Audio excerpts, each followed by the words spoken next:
Sa pagtatapos ng ating nakaraan chapter kung saan nagwala na si Jinwoo sa isang dungeon break ay i-review naman natin ang susunod na episode o ang chapter 121 sa manhwa ng solo leveling. Ito nga pala si JB Hobby, sit back and relax and enjoy the video. Nagsimula ang chapter kung saan inattack ni Biru ang dungeon boss at napasandal naman ito sa pader. Hinugot niya naman ang parang puso nito at napasigaw ang halimaw ng hindi. Winasak naman ni Biru ang puso ng halimaw at nagkalat ito sa paligid. At nawalan na rin ng buhay ang mga alagad nito. Nagulat naman ang mga kasama ni Jongso na sa isang iglap lang na pinatay ni Biru ang dungeon boss. Makikita naman dito na sumisigaw si Biru. Wika ni Jongso, "Alam kong malakas siya pero hindi ko inaasahan na mas malakas pa pala siya." Wika ni Yontai, "Sa ganyang kalakas na sundalo, pwede mong tapusin ang isang dungeon kahit na hindi mo na ito pasukin." Sa isip ni Jongso, hindi man niya matawag lahat ng kanyang mga sundalo dahil sa malakas itong kumonsumo ng mana ay kahit kalahati ng kanyang sundalo ay pwede itong ikumpara sa mga malalakas na guild. Wika ni Yontai, "Boss, paano kung kunin na lang natin si Hunter Sung sa guild natin?" Sagot ni Jongso, "Kunin. Ang magandang termino ay makipagsanib puwersa sa kanya." Dugtong pa nito, ang Knights Guild ay makikipag-alyansa sa isang guild na may pagmamay-ari ng isa sa pinakadakilang hunter sa Korea. Maganda siguro itong headline sa balita. Wika naman ni Yontai, "Nagbibiro ka ba, boss? Sa lahat ng nakita natin, siguradong hindi tayo kailangan ni Jinwoo." Sagot naman ni Jongso, "Mag-isip ka nga. Kailangan niya pa rin sumunod sa batas, di ba?" Nagtaka naman si Yontai. Dugtong ni Jongso, "Alam nating kaya niyang tapusin ang isang dungeon na siya lang mag-isa, pero bawat guild ay dapat may minimum na bilang ng mga tao para magawa ito. Paano mo nakalimutan ang basic rules?" Sagot ni Yontai, "Tama ka, boss. Pag nakagawa tayo ng kasunduan, meron tayong mga taong kailangan niya at bukod dun hindi natin kailangang maglabas ng malalaking armas." Wika ni Jongso, "Nakuha mo ang pinupunto ko." Tugon ni Yontai, "Pero sa kasunduan na ito parang tayong pabigat lang sa kanya." Wika ni Jongso, "Pabigat? Ang tawag doon ay matalinong kasunduan." Nalipat naman ang eksena sa paaralan. Dumating naman ang mga pulis at mga ambulansya. Isang ina ang sumisigaw at wikang, "Gusto kong makita ito ng sarili kong mga mata, nasa paaralan pa ang anak ko, paraanin niyo ako." Napaiyak naman ito na makitang wala ng buhay ang kanyang anak. Wika ng isang lalaki, "May mga nakaligtas pa ba?" Sagot naman ng isa, "Wala na po." Malungkot naman ang ekspresyon ng lalaki sa sitwasyong ito. Sa kabilang eksena naman, nag-uusat sila Jinwoo at Chairman Go. Wika ni Chairman Go, 213 estudyante ang nakataka sa eksena at nakaligtas. Pero 10 lang ang nailigtas matapos ang pamamaslang sa loob ng paaralan. Dapat nakita na namin ito. May inabot naman si Chairman Go kay Jinwoo. Dugtong nito, ang graph na yan ay tumutukoy sa pagpapakita ng mga gate sa Korea sa loob ng 6 na buwan.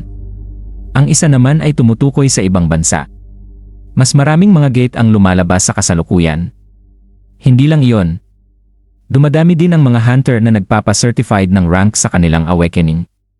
Sa isip ni Jinwoo, mukhang may mga pagbabago ang nangyayari na hindi pa natin alam.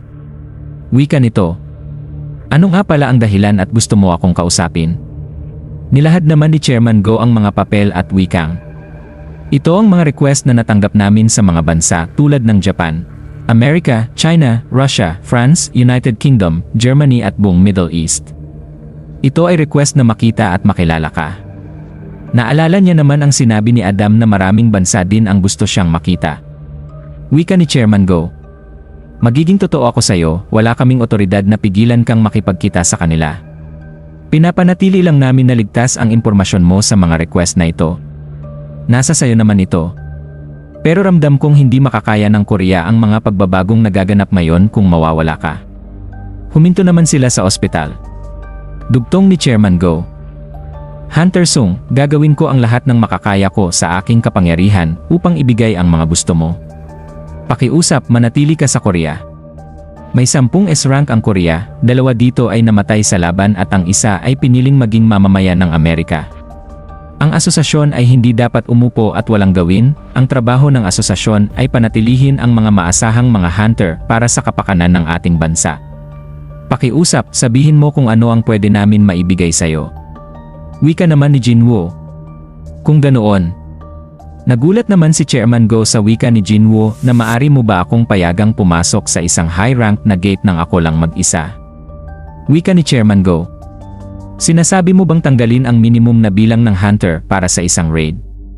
Sagot ni Jinwoo na. Tama po kayo. Wika ni Chairman Go. Ang minimum na bilang ng hunter sa isang raid ay ipinatupad ng asosasyon para sa kaligtasan ng mga hunter upang hindi ito mapaslang sa loob ng dungeon. At gusto mong tanggalin yon? Bigla naman itong may naalala. Wika nito. Teka lang, yan ba ang dahilan kung bakit bumuo ka ng isang guild? Sagot ni Jinwoo. Tama. Dugtong nito. Kung ganoon, ang sagot mo ba ay hindi? Sa isip ni Chairman Go. Isang one-man raid party.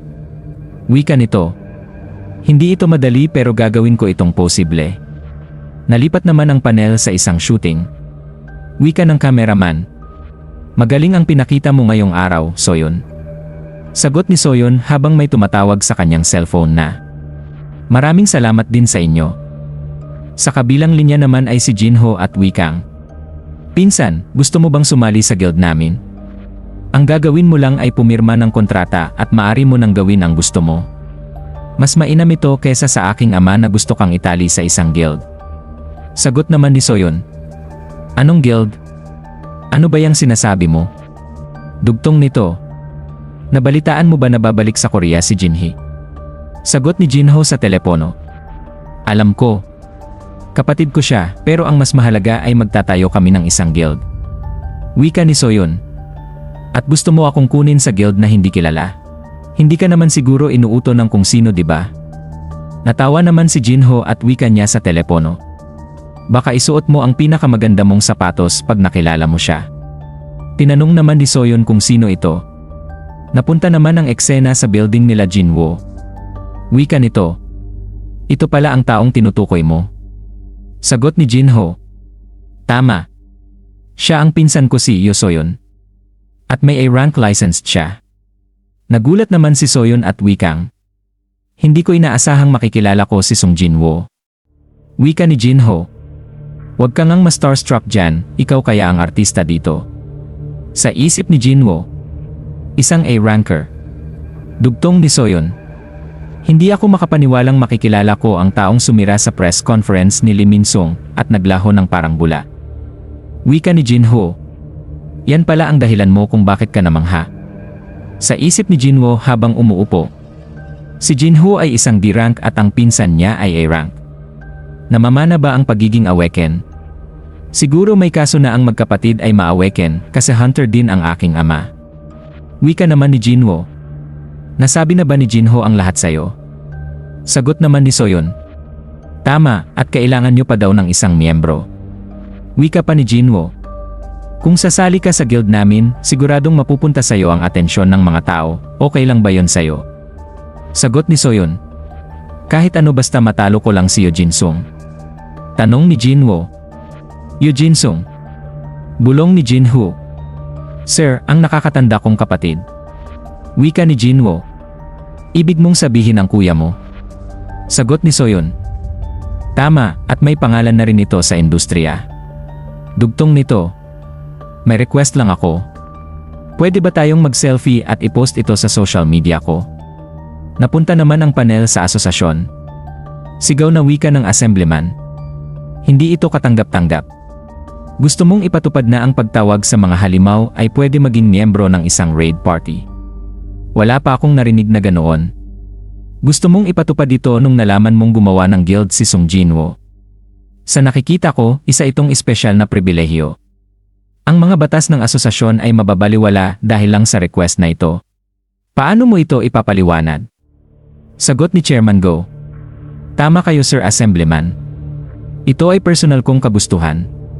Rinig naman ang usapan sa labas at dugtong ni Chairman Go.